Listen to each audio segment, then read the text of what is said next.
नमस्कार, आपके साथ मैं हूं उत्कर्ष अवस्थी। मेरे साथ हैं विश्व विख्यात पंडित जी आचार्य किशन माहेश्वरी जी। पंडित जी बहुत स्वागत है नमस्कार आपका। सूर्य ग्रहण लगना है कल 20 अप्रैल को। हाइब्रिड सूर्य ग्रहण कहा जा रहा है। सबसे पहले तो इसको लेकर लोगों के अंदर कंफ्यूजन है कि हाइब्रिड सूर्य ग्रहण क्या है।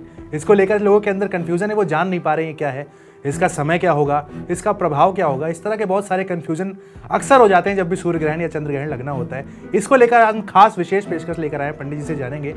पंडित जी, सबसे पहले तो मेरा ही पर्सनल सवाल आपसे यही है कि ये क्या है आखिर हाइब्रिड सूर्य ग्रहण? कह रहे 100 साल बाद ये लग रहा है। ये हर 100 साल पर ये ग्रहण लगता है। ये ग्रहों की युक्ति पे लगता है कि ग्रहों का जो तालमेल है, जैसे शनि सूर्य, शनि की तीसरी दृष्टि जहाँ सूर्य बैठे हैं वहाँ आ रही है। तो जब भी ये 100 साल पे योग बनता है तो ये योग बन के ये योग ग्रहण का बन जाता है और इससे किसी को कोई घबराने की जरूरत नहीं है। हम आपको पूरा संक्षिप्त में बताएंगे कि किस किस राशि वालों को क्या क्या करना चाहिए। जी पंडित जी, कहते हैं जब भी ग्रहण लगता है तो उसके कुछ प्रभाव होते हैं, कुछ दुष्प्रभाव होते हैं। जी, दोनों तरीके की बातें होती हैं। ग्रहण के बाद भी कुछ लोग बहुत सारी चीज़ें करते हैं, पहले भी बहुत सारी चीज़ें करते हैं। तो इसके कुछ दुष्प्रभाव हैं इस हाइब्रिड जो ग्रहण लग रहा है? देखिए, इसके लिए सबसे पहले तो आदमी को एकदम स्वस्थ रहना चाहिए। स्वस्थ यानी मानसिक तौर पे, ऐसा नहीं कि शारीरिक तौर पे नहा लो, जरा मन को भी नहा लीजिए, मन से भी शुद्ध रहने का प्रयास करें। जी। अब आपको एक विशेष बात इस ग्रहण की हम बताते हैं जो शायद बहुत कम लोगों को जानकारी है। देखिए, ये ग्रहण मेष राशि अश्विनी नक्षत्र में ये लगने जा रहा है। अश्विनी नक्षत्र भी केतु का है और ये साल भी केतु का है। 2023 पूरा केतु का साल है। 2 2 4 और 4 3 7 7 अंक केतु का। तो इसको ज्यादा से ज्यादा केतु को बैलेंस करें तो निश्चित इस ग्रहण का दुष्प्रभाव कम होगा।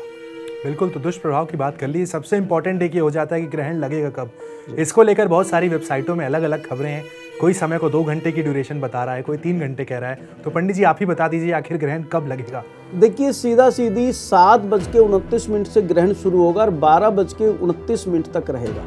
इसी पीरियड में केवल आप लोग तप, पूजा पाठ, सिंपल से सिंपल केवल राम राम भी जप ले। आप हिंदू धर्म से हैं या जिस भी धर्म से बिलोंग करते हैं तो आप ईश्वर का स्मरण करें।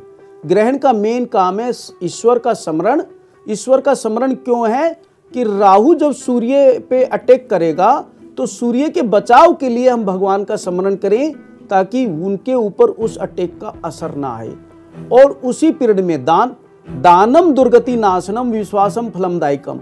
देखिए, इस सौर मंडल भौमंडल में अगर सबसे तेज गति से अगर कोई कार्य करता है तो केवल दान करता है। बस इसे समझने का आप प्रयास करें। पंडित जी, कोई विशेष दान जो नहीं करना होगा लोगों को ग्रहण के बाद? देखिए, सूर्य ग्रहण है, 2 दान तो बहुत जरूरी है। एक तो अपनी सामर्थ्य के अनुसार गेहूं दान करें।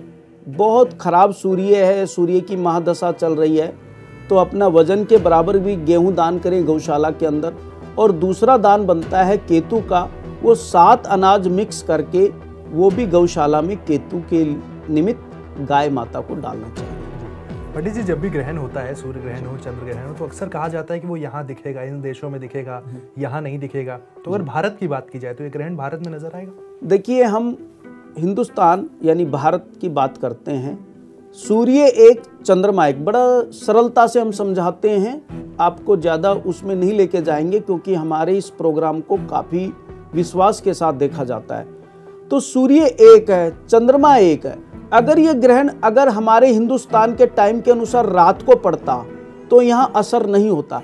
ये ग्रहण तो दिन में पड़ रहा है 7:29 से 12:29 तक, तो निश्चित इसका असर हिंदुस्तान में रहेगा। और ग्रहण जब भी पड़ता है तो ये कोई सूर्य के लिए ये नहीं है कि ये पाकिस्तान है, ये हिंदुस्तान है, ये बांग्लादेश है, ऐसा कुछ नहीं है। उसका प्रभाव सामान्य रूप पे सभी जनजाति जीव पर पड़ता है। तो पंडित जी, ये कहा जा सकता है कि भारत में भी इसका प्रभाव पूरा होगा जैसे कि पूरे विश्व में होगा? कोई जो अलग अलग कंट्रीज के नाम आ रहे हैं कि इन 5-6 कंट्रीज में होगा, इसके अलावा भारत में भी उतना ही होगा? देखिए, हकीकत में तो और जगह इसे एक खगोलीय घटना मानते हैं। हमारे हिंदुस्तान में ही तो इसका विशेष प्रचलन है ना। सूर्य ग्रहण है, चंद्रमा ग्रहण है, आज ये फलाना, आज ये ढिकड़ा। तो ये क्या है, हमारे हिंदुस्तान पे ही है इसका ज्यादा असर, क्योंकि हम मानते हैं जिसे मानते हैं फिर उसे मान लीजिए ना, उसमें ये डिस्कस नहीं कीजिए यहाँ कम पड़ रहा है यहाँ अधिक पड़ रहा है। भाई ग्रहण का मतलब ग्रहण है, करना क्या, आपको एकदम शुद्ध रहना है और कोशिश करें उस पीरियड में, ग्रहण के पीरियड में लहसुन प्याज अदरक ना खाएं या किसी तरह का ऐसा काम ना करें जो हमारे शास्त्रों के अनुसार गलत है, और शुद्ध पवित्र रहें और भगवान का स्मरण करें। कितना, केवल इतना ही तो है, और क्या है, दान कर लीजिए, बस बड़ा सिंपल सा उपाय है। जी पंडित जी, आपने भगवान का स्मरण करने की बात की, क्या कुछ डरने की भी ज़रूरत है लोगों को इस ग्रहण में? देखिए, डरने की किसी को कोई आवश्यकता नहीं। हजारों वर्ष से ग्रहण पड़ रहा है, हजारों वर्ष से लोगों को ये सारी खगोलीय घटना बताई जाती है।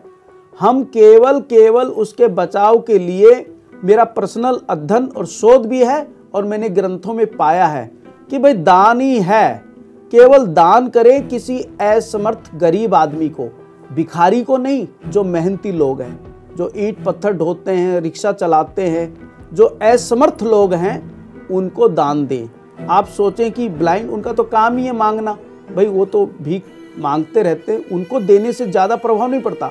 अब मेहनती अपने ही घर के स्टाफ हैं, आपके ड्राइवर हैं, आपके गार्ड हैं, इनकी मदद करें, इनको कोई ऐसी चीज़ें दान में दें जिससे कि आपका ग्रहण का सारा दुष्प्रभाव खत्म हो जाए।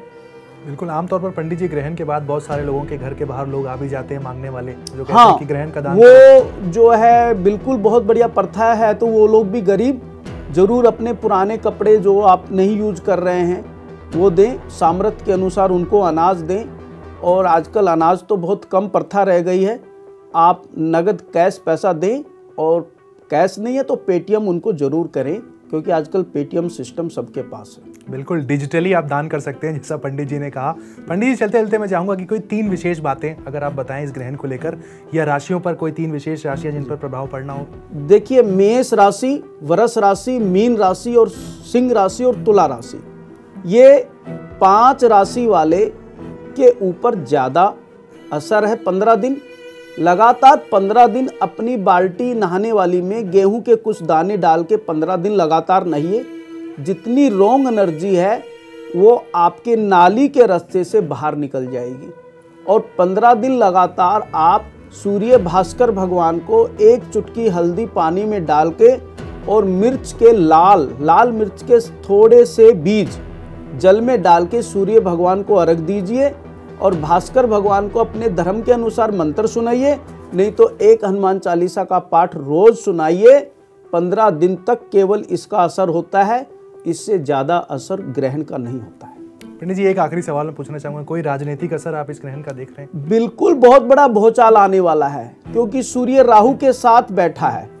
ये सूर्य ग्रहण का मतलब सूर्य राहु से संबंध बनाया है, और शनि की तीसरी दृष्टि भी वही है, और शनि भी राहु के नक्षत्र में है और राहु को देख रहा है।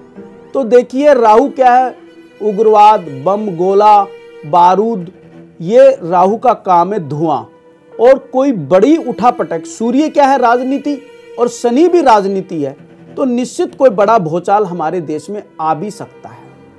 तो बिल्कुल भूचाल की बात कर दी है पंडित जी ने, कोई बहुत बड़ा भूचाल हमारे देश में आ सकता है, लेकिन पंडित जी ने स्पेशली ये भी कहा है कि डरने की कोई ज़रूरत नहीं है। दान सबसे बड़ी चीज़ है, दान अगर आप करेंगे तो आपके लिए कोई यहाँ पर खतरे की बात ऐसी नहीं है। फिलहाल अभी के लिए हमें दीजिए इजाज़त, नमस्कार। आप सभी को नमस्कार।